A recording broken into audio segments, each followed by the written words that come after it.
தங்க நகைகள் சோவரனுக்கு 3000 தள்ளுபடி, வைர நகைகளுக்கு 10,000 தள்ளுபடி, மேலும் பல சலுகைகளுடன் அக்ஷய சூப்பர் தங்க திருவிழா. Saravana store super jewellery, Chennai, Madurai, Coimbatore. Opinion Tamil பார்வையாளர் அனைவருக்கும் வணக்கம். இன்றைய நேர்காணலில் நம்மோடு இணைந்திருப்பவர் அரசியல் விமர்சகர் திரு ரஹமத்துல்லா அவர்கள். வணக்கம். வணக்கம். தமிழ்நாடு சட்டமன்றத்துடைய தேர்தல் முடிவுல யாருக்குமே பெரும்பான்மை என்பது கிடைக்கவே இல்லை. முதன்முறையாக தொங்கு சட்டசபை என்பது வந்துச்சு. தனிப்பெரும் கட்சியாக விஜய் கட்சி வந்த நிலையில திமுக கூட்டணியில் அங்கம் வைத்து திமுக கூட்டணியில் வெற்றி பெற்ற காங்கிரஸ் உடைய 5 எம்எல்ஏக்கள் தற்போது தாவேகா பக்கம் தாவி இருக்கிறாங்க. தாவேகாவிற்கு ஒரே ஒரு நிபந்தனையுடன் ஆதரவு, மதவாத சக்திகளோடு கூட்டணி அமைக்கக்கூடாது அப்படின்ற ஒரே ஒரு கண்டிஷனை மட்டும் கொடுத்து இன்னைக்கு ஆதரவு என்பதை கொடுத்திருக்கிறாங்க. நீங்க எப்படி பார்க்கறீங்க? இன்னைக்கு ஆளுநரை விஜய் அவர்கள் சந்திக்கிறாரு. ஆளுநருடைய அந்த ஆடையும் விஜய் ஆடையும் ஒரே மாதிரி இருக்கிறது அப்படின்ற விமர்சனங்கள் எல்லாம் வரும்போது விஜய் பாஜகவை மீறி செயல்படுவாரா? காங்கிரஸ் உடைய நிலைமை என்னாகும்? காங்கிரஸ் உடைய இந்த நிலைப்பாடு எப்படிப்பட்டது? மக்களுடைய பார்வை எப்படி இருக்கும்? உள்ளிட்ட பல்வேறு கேள்விகள் இருக்கு. உங்களுடைய பதில் என்ன? அதாவது இது ஒரு பேராபத்தான ஒரு நிலைப்பாடு அப்படின்னு தான் பார்க்கலாம். ஏன்னா இன்னைக்கு நிலைமையில பாத்தீங்க அப்படின்னா காங்கிரஸ் உடைய ஆதரவை மட்டும் வச்சு விஜயால ஆட்சி அமைக்க முடியாது. காங்கிரஸை தாண்டி மற்ற சிறிய கட்சிகளுடைய நிலைப்பாடும் நமக்கு இதுல முக்கியமா தெரியுது. இதுல கம்யூனிஸ்ட், அப்புறம் விசிகா, இந்த மாதிரி சில கட்சிகள் சேரணும். அப்படி இல்லைன்னா ஏடிஎம்கே கூட்டணியில இருந்த அமமுக மற்றும் பாமக இவங்களுடைய ஆதரவு இருந்தால் மட்டும்தான் பண்ண முடியும். இப்ப காங்கிரஸ் உள்ள இருக்கும் போது கம்யூனிஸ்ட், விடுதலை சிறுத்தைகள் இவங்க உள்ள ஜாயின் பண்ணல அப்படிங்கும் போது அவங்க பாமகவுடைய ஆதரவை பெற வேண்டிய ஒரு சூழல் வரும். அந்த மாதிரி இருக்கும்போது மதவாத கட்சிகளை மட்டும் வச்சு இவங்களால ஆட்சி அமைக்க முடியாது. அது இல்லாம இன்னொரு பக்கம் பாத்தீங்க அப்படின்னா அதிமுக ஒரு பக்கம் பேச்சுவார்த்தைக்கான ஏற்பாடுகளையும் முடுக்கி விட்டுருக்கிறதாக கேள்விப்படுறோம். ஸோ அந்த மாதிரி ஒரு சூழல்ல திரும்பியும் மதவாத சக்திகளை மட்டும் வச்சு ஆட்சி அமைக்கிறதுல ஒரு வாய்ப்பே இல்லாத ஒரு சூழல் தான் இருக்குது.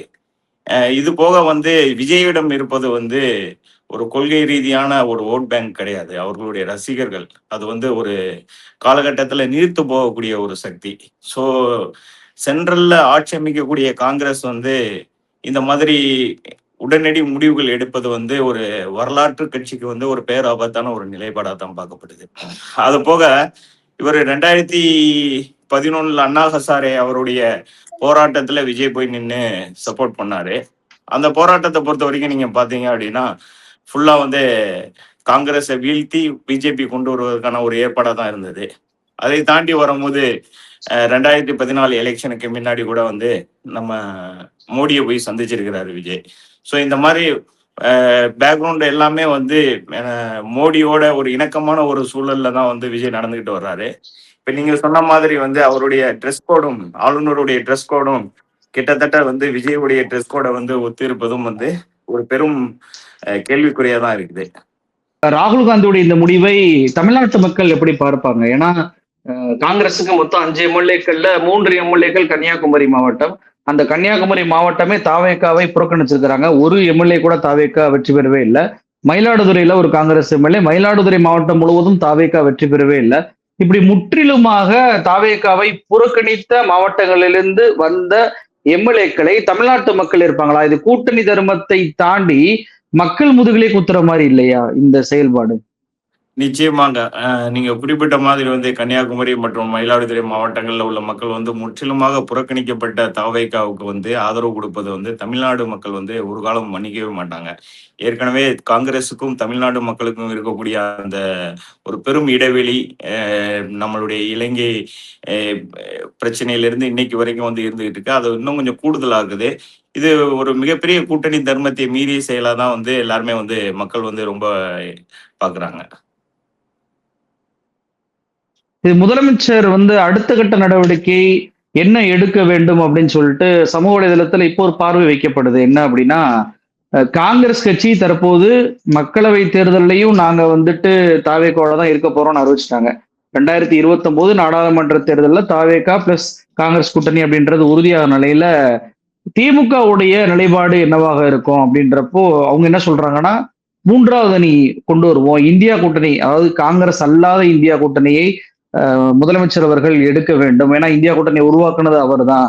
மம்தா பானர்ஜி, அகிலேஷ் யாதவ், தேஜஸ்வி யாதவ், அதே போல அரவிந்த் கெஜ்ரிவால் போன்றவர்களை இணைத்து ஒரு மெகா கூட்டணியை வந்து அமைக்க வேண்டும் அப்படின்ற பார்வை தற்போது வைக்கப்படுது. தேசிய அளவுல இது காங்கிரஸுக்கு ஒரு செக்மேட்டாவும் இருக்கும் அப்படின்ற பார்வையும் வைக்கிறாங்க. நீங்க அதை எப்படி பாக்குறீங்க? நிச்சயமாக இந்தியா கூட்டணியை முதலில் உருவாக்கி ராகுல் காந்தியை தனது சகோதராக எல்லா இடத்திலும் கொண்டுட்டு போய் சேர்த்ததுல வந்து மிக பெரும் வலுவான சக்தியாக தமிழக முன்னாள் முதலமைச்சர் மு.க. ஸ்டாலின் இருந்தாரு. இப்ப திரும்பியும் வந்து காங்கிரஸ் வந்து ஒரு பேராபத்தான நிலைப்பாடு வந்து ஒரு அரசியல் சந்தர்ப்பவாதத்திற்காக எடுக்கப்பட்ட இந்த நிலைப்பாடுனால வந்து மீண்டும் ஒரு மூன்றாவது சக்தி இந்திய அளவில் உருவாவது வந்து காலத்தின் கட்டாயமாக இருக்கப்படுகிறது. ஸோ அதனால நிச்சயமாக அதாவது ஒரு கூட்டணியில நின்று ஜெயிச்சு, அதாவது ஒரு மதசார்பற்ற கூட்டணியாக பார்க்கக்கூடிய இந்த திமுக கூட்டணியில நின்று ஜெயிச்சதுக்கு அப்புறம் அந்த கூட்டணியுடைய தர்மத்தை பேணி காக்க வேண்டியது வந்து ரொம்ப முக்கியம். உதாரணத்துக்கு நம்ம முஸ்லீம் லீக்ல இருந்து இன்னைக்கு காலையில வந்து செய்தி கொடுத்திருந்தாங்க. இந்த மாதிரி கூட்டணி தலைவர் எடுக்கக்கூடிய முடிவுக்கு நாங்க கட்டுப்படுவோம். இது வந்து தேர்தலுக்கான நிலைப்பாடு கிடையாது அப்படின்னு சொல்லியிருந்தாங்க. அதே போல மீண்டும் நான் வலியுறுத்துறேன். என்ன அப்படின்னா, இந்த ரசிகர் கூட்டங்கள் வந்து கொஞ்ச நாள்ல நீர்த்து போயிடும்.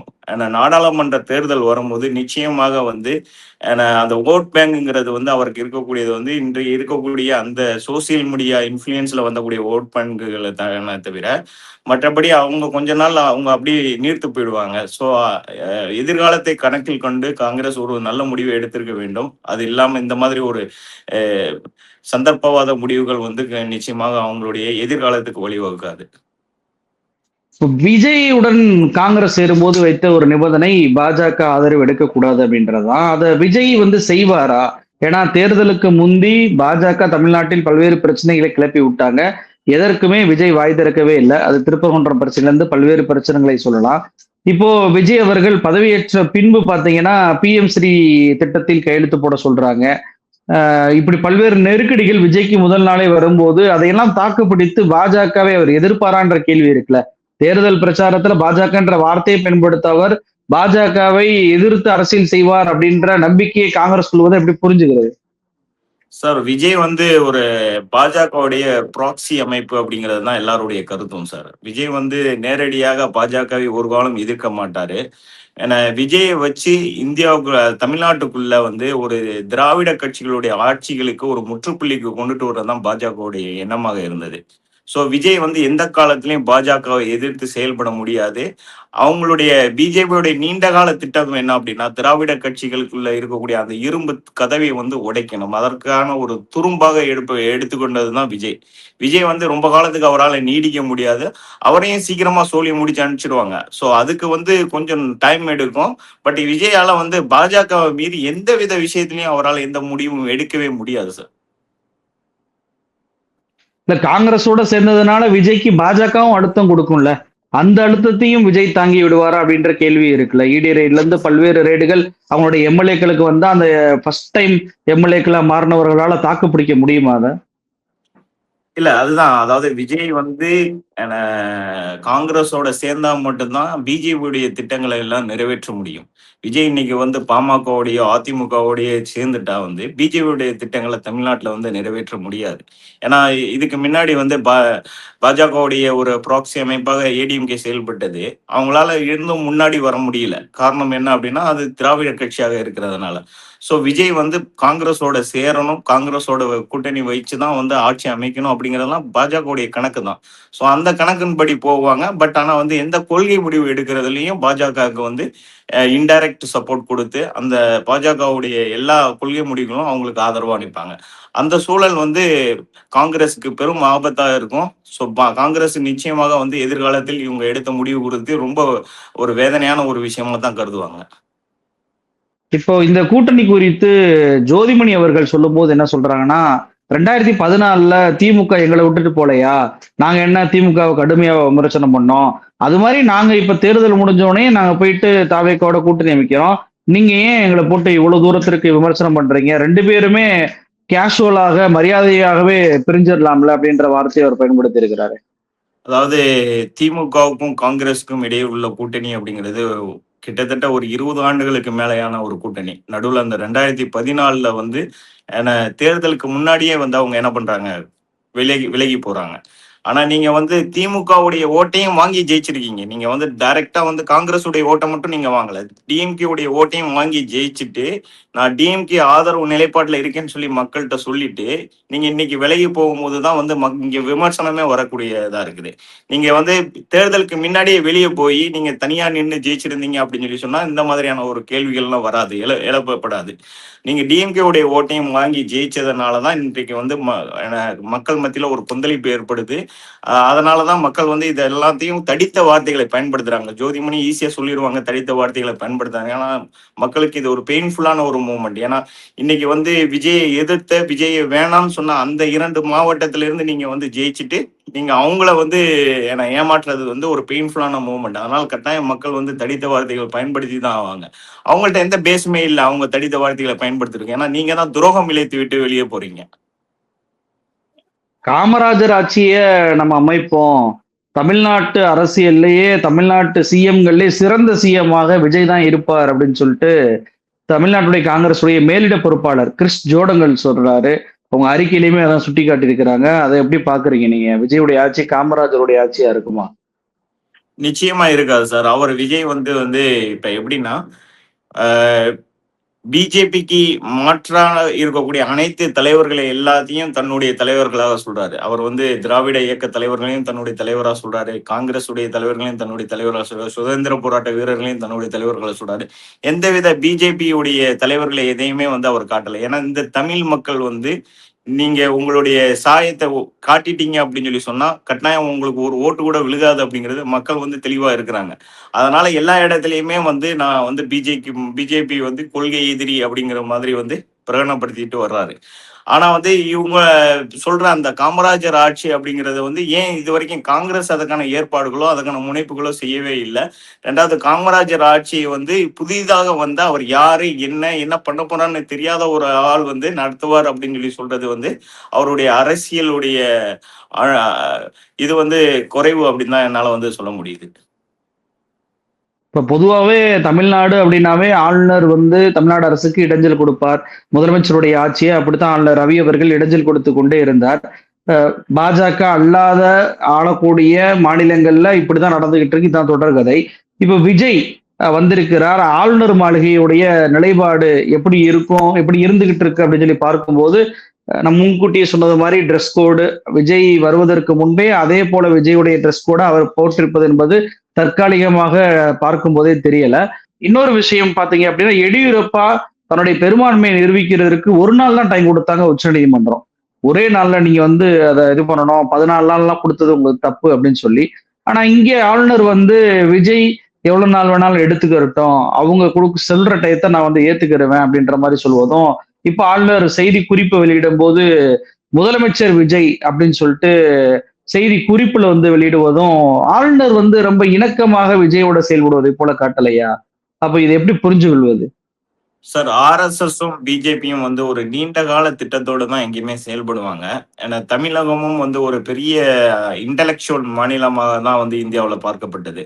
ஸோ இங்க வந்து அவ்வளோ ஈஸியா அவர்களால் வந்து உள்ள நுழைய முடியாது. அதனால வந்து விஜயை ஒரு பாத்வேயா வந்து கிரியேட் பண்ணிட்டு தான் அவங்க உள்ள வர்றாங்க. ஸோ அவங்களுடைய எண்ணம், அதாவது பிஜேபியுடைய எண்ணம், ஆர்எஸ்எஸ் உடைய எண்ணம் வந்து விஜய் மூலயமா அவர்களுக்கு நிறைவேற்றியது. ஸோ அதனால அவங்க எதிர்பார்த்த ஒரு விஷயம் வந்து நடந்திருக்கு. இதை வந்து விஜயுடைய ஆட்சியை நிறுவனா மட்டும்தான் அவங்களுக்கு இன்னும் வந்து நீங்க வந்து ஒரு ரீஎலெக்ஷனோ இல்லை நீங்க வந்து அவரால் வந்து ஆட்சி அமைக்க முடியாம ஒரு சூழல் போய் ஒரு ரீஎலெக்ஷன் ஆகுது அப்படின்னா திரும்பியும் தமிழ் மக்கள் இதை மாதிரி ஒரு பெரும் மகா தவறை வந்து செய்ய மாட்டாங்க அப்படிங்கிறது உலகத்துக்கே தெரியும்.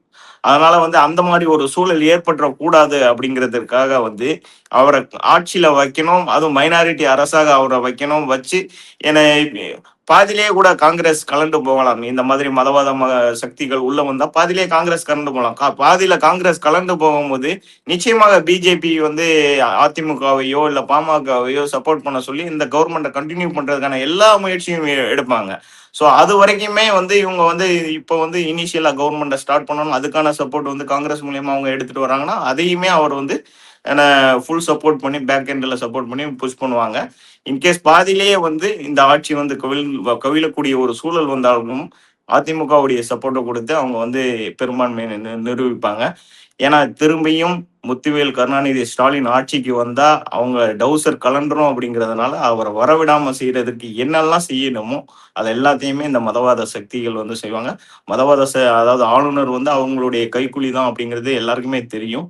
ஆனா இன்னைக்கு அவர் போட்டிருந்த ட்ரெஸ் கோடே வந்து ஆளுநருக்கும் பிஜேபிக்கும் ஆர்எஸ்எஸ்க்கும் இந்த விஜய்க்கும் உள்ள தொடர்பை வந்து வெளிப்படுத்துறதுடைய அறிகுறி தான். இப்போ அதிமுக ஆரம்பத்துல தாவேக்காவோட கூட்டணி வைக்க மிகப்பெரிய அளவுக்கு முற்பட்டாங்க. கரூர் சம்பவத்தினால விஜய்க்கு ஆதரவாக சட்டமன்றத்தில் எடப்பாடி பழனிசாமி அவர்கள் பேசினாரு. விஜய் அவர்கள் அதிமுகவை ஊழல் கட்சி அப்படின்னு சொன்ன பிறகு இருவருமே மோதி கொண்டனர். தேர்தல் பிரச்சார களத்திலையுமே அதிமுகவுடைய எடப்பாடி பழனிசாமி அவர்கள் விஜய் வந்து விமர்சனம் பண்ணாரு. ஒரு நடிகர் வந்து இந்த மாதிரி கரூர் சம்பவத்துல விட்டுட்டு ஓடிட்டாரு அப்படின்ற மாதிரி விமர்சனங்கள்லாம் வச்சாங்க. இப்போ நீங்க வந்து சொல்றீங்க ஆளுநர் ட்ரெஸ் கோட்ல இருந்து எல்லாமே இந்த விஜயுடைய ஆட்சியை தக்க வைக்க தான் பண்றது தான் எல்லாமே பண்ணிட்டு இருக்கிறாங்க. விஜயுடைய ஆட்சியை தான் அவங்க விரும்புறாங்கன்றீங்க. இன்னொரு பக்கம் அதிமுக விமர்சனம் பண்ண அதிமுகவில இருந்து ஒரு தரப்பு வருது. சி.வி. சண்முகம் தரப்பு, வேலுமணி, விஜயபாஸ்கர் எல்லாருமே அவர் போய் சந்திக்கிறாங்க, மீட்டிங் பண்றாங்க. அவங்க தாவேகா தரப்புக்கு ஆதரவு கொடுக்க போறாங்க, எடப்பாடி பழனிசாமியை கழட்டி விட போறாங்கன்ற மாதிரி செய்திகள் மீடியாக்கள்ல பரவிக்கிட்டு இருக்கிறத பார்க்க முடியுது. அப்போ விஜயை தக்க வைப்பதற்கு அதிமுகவை கூட பாஜக காலி பண்ணுது அப்படின்னு சொல்லி புரிஞ்சுக்கிறதா, இல்ல அதிமுகவில் இருக்கக்கூடிய தன்னுடைய ஆட்களை பயன்படுத்தி விஜய் ஆட்சியை காப்பாற்றணும் அப்படின்னு சொல்லிட்டு பாஜகவுடைய முயற்சியாக இது பார்ப்பதா, எப்படி புரிந்து கொள்வது? அதிமுகவும் இந்த விஷயத்துல உடையிற மாதிரி இருக்கே. அதிமுக ஆல்ரெடி காலியான ஒரு கூடுறம். ஆனா அதை எல்லாத்தையுமே காலி பண்ணிட்டாங்க. பிஜேபி துவம்சம் பண்ணிட்டாங்க. நீங்க வந்து தென் மண்டலத்துல பாத்தீங்கன்னா ஒரே ஒரு சீட்டு தான் ஜெயிச்சிருக்கிறாங்க அதிமுக. ஆனா நார்த் சைடோ இல்ல கொங்கு மண்டலத்திலேயோ வந்து சில இடங்கள்ல வந்து கூடுதலாக ஜெயிச்சிருக்கிறாங்க. இந்த 47 சீட்டுமே வந்து அவங்க நார்த் சைடு தான் அதிகமா. அது வந்து இந்த பாட்டாளி மக்கள் கட்சியுடைய ஓட் பேங்கும் அவங்களுக்கு கொஞ்சம் சாதகமா இருந்தது. இப்ப அவரு எடப்பாடி வந்து கொங்கு மண்டலத்தை பேஸ் பண்ணி இருந்தாரு. அங்கேயுமே தாவைக்காவும் இந்த தடவை திமுகவும் கொஞ்சம் நிறைய சீட்டை வந்து ஷேர் பண்ணிக்கிட்டாங்க. ஸோ ஆல்மோஸ்ட் அதிமுகவுடைய செட்டப் வந்து ஆல்ரெடி காலியான கூடாரம். இப்ப வந்து அதுல இருந்து இன்னொரு தடவை பிரிச்சு போறதுக்கு சி.வி. சண்முகம் பிரிச்சு போறதுக்கு பெரும்பாலும் வாய்ப்பு இருக்குது. ஏன்னா வந்து அவர் ஏற்கனவே வந்து நாடாளுமன்ற உறுப்பினராக இருந்து இப்ப இங்க ஸ்டேட்ல ஏற்பட்ட தொங்கு சட்டசபையில வந்து அவருடைய அரசியல் லாபியை கொண்டு வருவதற்காக நாடாளுமன்ற உறுப்பினர் பதவியை வந்து ராஜினாமா பண்றாரு. இங்க ஸ்டேட்ல வந்து ஏதாவது ஒரு வாய்ப்பு கிடைச்சா ஸ்டேட் மினிஸ்டர் ஆகிறதுக்காக அதற்கான சான்சஸ் இருக்குமான்னு சொல்லிட்டு அவர் அதற்கான ஏற்பாடுகள்ல தான் அவர் முனைப்பு காட்டிட்டு இருக்காரு. 2 நாளாக வந்து லீமா ரோஸ் அவர்களும் வந்து இந்த மாதிரி அதிமுக ஒரு பேச்சுவார்த்தை நடத்துது அப்படிங்கிறதையும் அவங்க சொல்லிக்கிட்டு இருக்கிறாங்க. ஸோ அதற்கான சாத்தியக்கூறுகள் நிறைய வாய்ப்பு இருக்குது. அதிமுக வந்து தேர்தலுக்கு முன்னாடி அவங்க எதற்காக கூட்டணியை பத்தி பேசினாங்க அப்படின்னா, எடப்பாடி முதலமைச்சராகவும் ஸ்டாலின் விஜய் வந்து துணை முதலமைச்சராகவும் கொண்டு வர்றதுக்கான முயற்சி தான். ஆனா அதுல சக்சஸ் ஆகல. அதுக்கப்புறம் இப்போ உள்ள சூழல் பாத்தீங்கன்னா தொங்கு சட்டசபை வரும் பட்சத்தில் வந்து என மினிஸ்டர் போஸ்ட் நமக்கு கிடைக்கணும்னு சொல்லிட்டு எல்லாரும் அவங்கவுங்க சைடுக்கு வந்து முயற்சிகள் நடத்துறாங்க. ஏன்னா இதுக்கப்புறம் கரை சேராது அதிமுக அப்படிங்கிறது வந்து அவங்களுக்கு நல்லாவே தெரியும். ஸோ அந்த சூழல்ல வந்து இதுக்கான சாத்தியம் அதிகமா இருக்கு. நிகழ்ச்சிகளை கொண்டு பல்வேறு தகவலை நம்ம நேரிட்ட பகிர்ந்துட்டீங்க. ரொம்ப நன்றி. நன்றி, வணக்கம்.